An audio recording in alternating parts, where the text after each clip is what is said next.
வணக்கம் நண்பர்களே. இந்த வீடியோல நம்ம ஸ்பெசிஃபிக்கா டிஸ்கஸ் பண்ண போற டாபிக் என்ன தெரியுமா? இந்தியா ஜெயிக்குமா இன் லார்ட்ஸ் டெஸ்ட், அதுவும் எஸ்பெஷலி இந்த டே 5. ஏன்னா 130 ரன் பேலன்ஸ் இருக்கு, 6 விக்கெட் கையில இருக்கு. இன்னும் KL ராகுல் இருக்காரு, ரிஷப் பண்ட் வந்துருவாரு இப்போ. அதுக்கப்புறம் பாத்தீங்கன்னா நம்ம டீமோட all-rounders Washington Sundar, Jadeja and NKR எல்லாம் இருக்காங்க. இவ்வளவு பேட்டிங் இருக்கு ப்ரோ, கண்டிப்பா இந்தியா வின் பண்ணும் அப்படின்ற மாதிரி நிறைய பேர் நம்பிக்கையோட இருப்பீங்க. அந்த நம்பிக்கையை விட்டுறாதீங்க. பட் எனக்கு என்ன தோணுதுன்னா, இவ்வளவு பேட்ஸ்மேன்ஸ் இருந்தாலுமே டே 5 விக்கெட் இன்னுமே டிஃபிகல்ட்டா இருக்க போது. அண்ட் இங்கிலாந்து பவுலர்ஸ் வந்து பாத்தீங்கன்னா first test match, second test match, இந்த தேர்ட் டெஸ்ட் மேட்ச் ஃபர்ஸ்ட் இன்னிங்ஸை கம்பேர் பண்ணும்போது இந்த இன்னிங்ஸ்ல ஒரு கிரிப்பை புடிச்சிட்டாங்கன்னு சொல்லுவேன். Especially Brydon Carse was unbelievable to be very honest.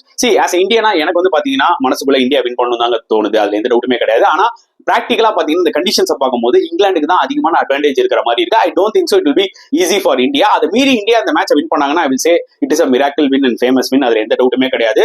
கண்டிப்பா வந்து KL ராகுல் அண்ட் பண்ட் அந்த பார்ட்னர்ஷிப் ரொம்ப க்ரூஷலா இருக்க போதுங்க. சோ வெயிட் பண்ணி தான் பார்க்கணும் எப்படி இந்தியா இந்த ஒரு டே 5 அப்ரோச் பண்ணுவாங்கன்னு. உங்களுக்கு என்ன தோணுது? இந்தியா வின் பண்ணுவாங்களா இல்லையா? கமெண்ட் செக்ஷன்ல போடுங்க.